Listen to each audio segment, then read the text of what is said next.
Welcome back to Global War 1939. We just finished off round one for all nations.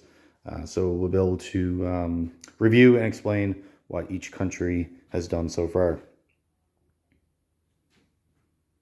All right, so for the Germans, we went into a more detailed video. So go check that out, the previous one to this one. And it just breaks down their plan, each battle, and I want to make a separate video for the Germans' opening turn, as it is one of the more complicated set of events for this game. So go check that out if you want more detail. But for a quick overview, Germany on Impulse 1 declare war on France, Poland, Holland, Denmark, Norway, and Yugoslavia. For the battles themselves, most of them went very well for the Germans, suffering minimal losses. All of Norway, this French territory, no losses at all, just lost in infantry, a couple of units here.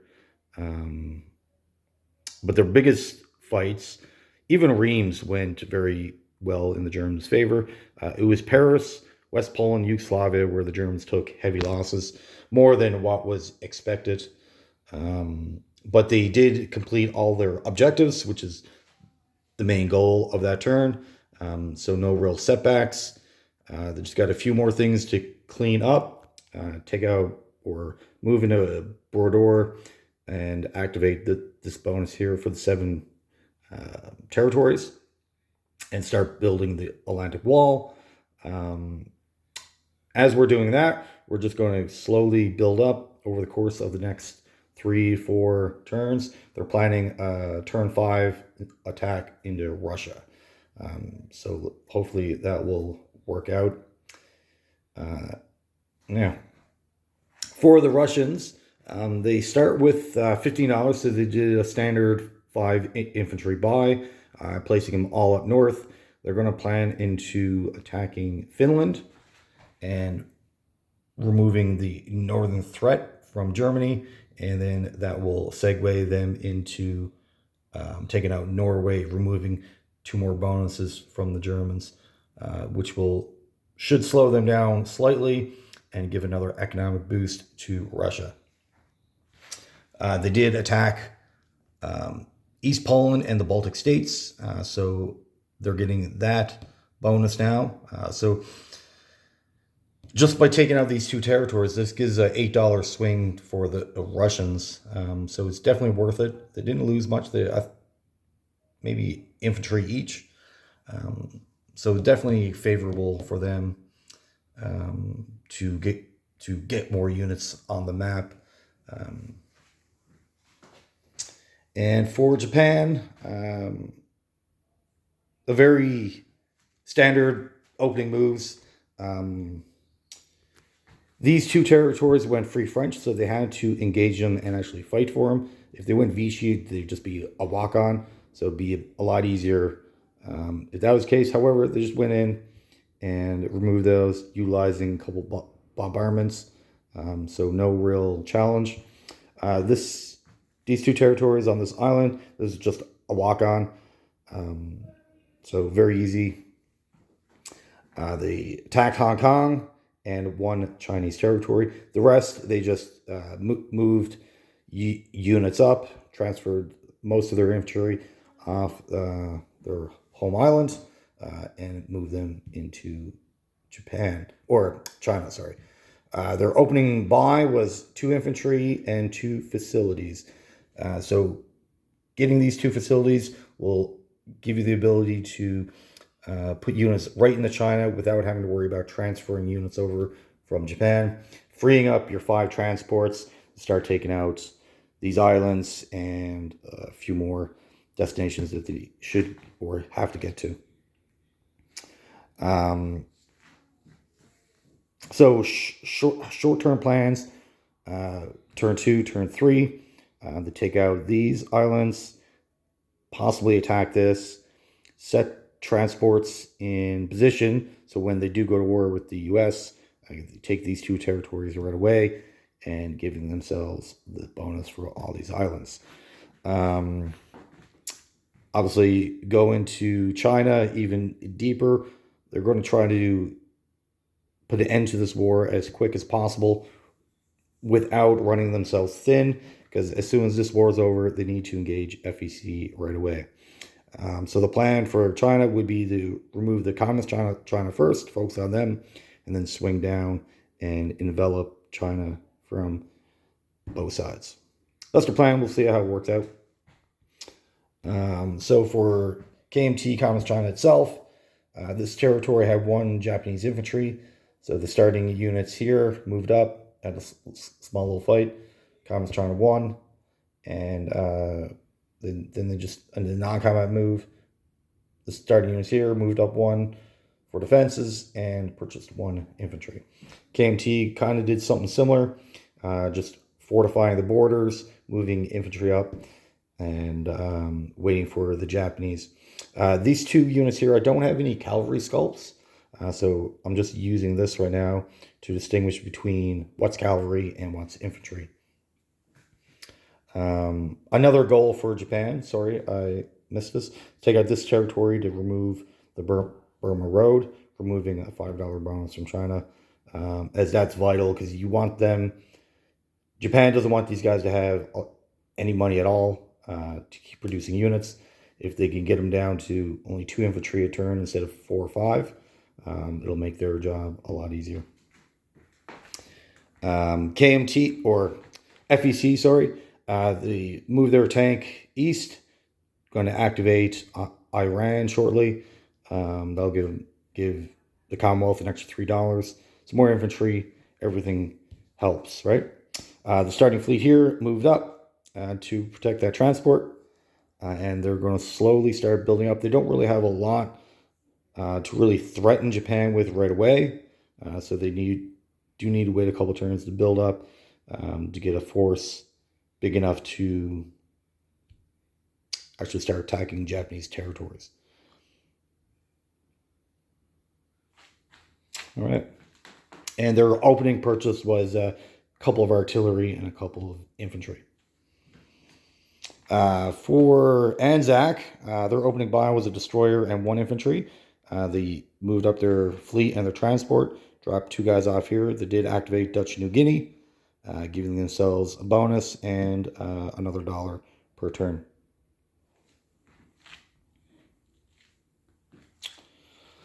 All right, so UK in on the European side, the Germans on their opening turn, they came up and attacked this British fleet here, destroying it, and then the attack from the Free French and the British, along with their air force. This is a pretty standard response, removing the German fleet. The British got away quite well, not really suffering many losses to the Germans. And Canada just moved up all their forces into Quebec and waiting to be transferred over to UK and then eventually into Europe. So their opening buy was infantry and transport. UK, their opening buy was a facility in Cairo and a few more infantry spread around. They dropped 1 here. So for Africa, they just reorganized their starting units, trying to protect Cairo, move down their armor to go into these 2 Italian territories. They're going to remove these over the course of the next 2 turns, and waiting for some infantry reinforcements.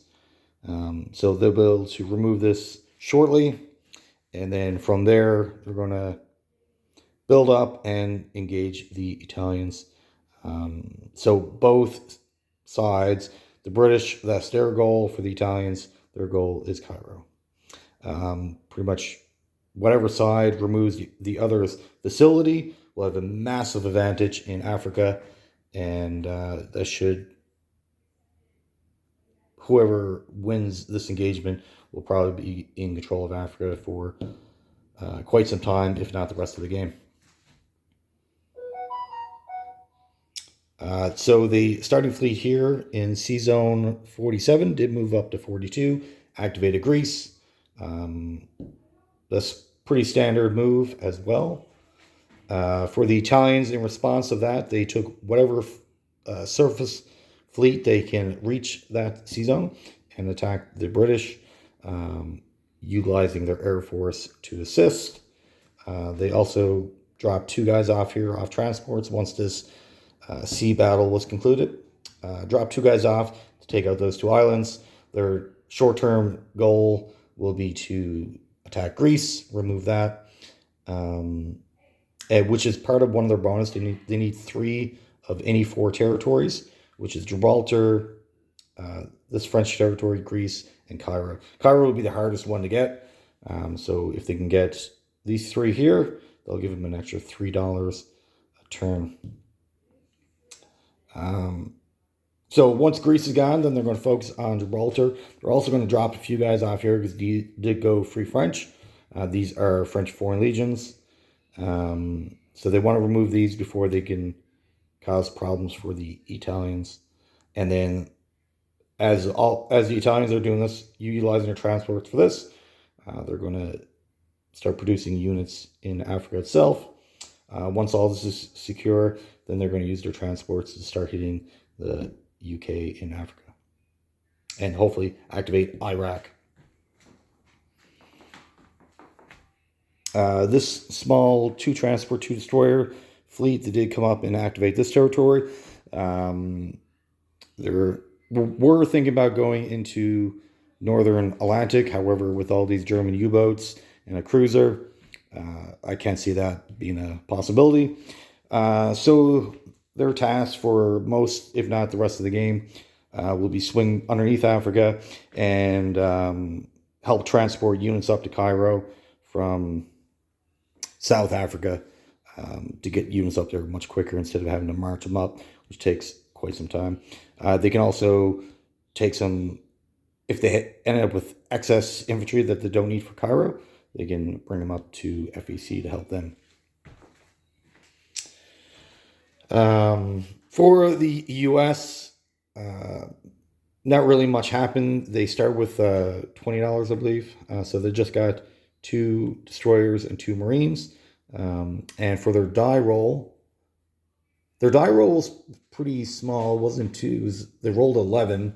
But because of the Japanese FEC attack, the attack into France from the Germans, that gave them a 25 and a 5. So they started with 30, rolled 11. So they're at 41. So they're pretty much halfway there already. The Russians, their die roll for their economics was 14. So 14 plus the 8 they get from these 2 territories.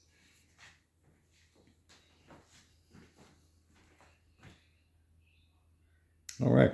So just a review of the money situation for each nation. So Germany and Japan are pretty... So Germany's at 57, Japan's at 56, Italy is now at 31. These, I don't include the bonuses with these charts. I'll just add the bonuses to their money piles. China and Anzac are both at 11. Russia is at 14. UK is at 35. This is UK in Europe. FEC is sitting at 20. And US is at 41.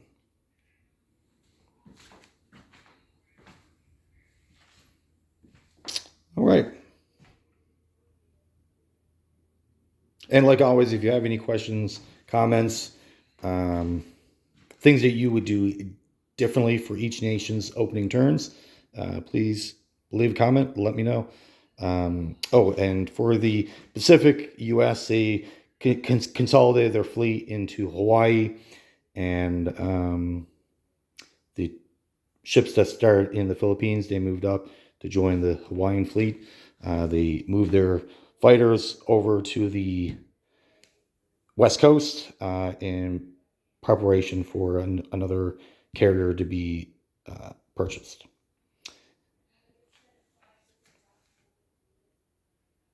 All right, and the Canadian transport that starts off British Columbia, that's coming down, going to go through the Panama Canal to join the UK fleet, as it'd be more useful on the European side than on the Pacific side.